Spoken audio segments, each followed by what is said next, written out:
Without thinking too much about the past 2 months, I find myself forgetting the reality of the present. I have to stop myself from trying to dial his phone number to just tell him about my day and what I learned in school. I'm talking about the greatest man I've ever met, my papa. He was nothing but an inspiration to every single person he met in his life. He was the oldest boy of 9 children and the first to graduate high school, and the only one of all of his siblings to graduate college with a degree. He wanted to inspire all of his siblings to do as well as him in school and wanted to make it somewhere farther than Scottsboro, Alabama. My papa joined the U.S. Navy at the age of 18 years old in 1964 and got out in 1970. Short after meeting my grandma, they had 3 boys, all of which have his middle name, Eugene.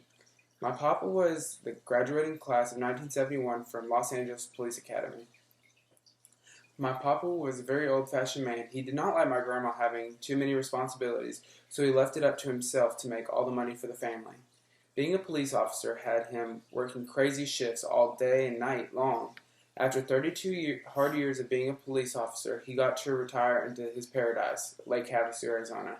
Every single summer since I can remember, I would beg my parents to send me to my papa's house for the summer. When my parents finally gave in and let me go, I would call my papa almost every day, making plans on what we were going to do on the trip. Some of the most memorable things we did were going out on his tri-tune boat at least like 5 times a week, our long road trips to the Grand Canyon, and the most memorable memory is when my papa took me to Las Vegas for my first 18-year-old experience, even though I couldn't gamble. As my family got the extremely shocking call that my papa had fallen ill, we packed up the car to make our 32-hour drive to be by his side. On the day of his memorial, we did more of a celebratory of life for him instead of a funeral, because that's the kind of man he was.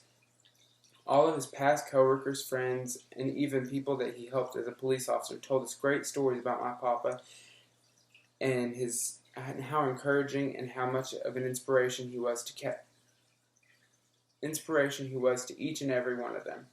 If I had to choose one thing that my papa taught me is that persistence and courtesy is the key to life, and if you master that, life will be handed to you. My papa had an amazing life and was such an inspiration to me and my siblings. There are no words to describe how great of a person he was. He was definitely a one in a million man.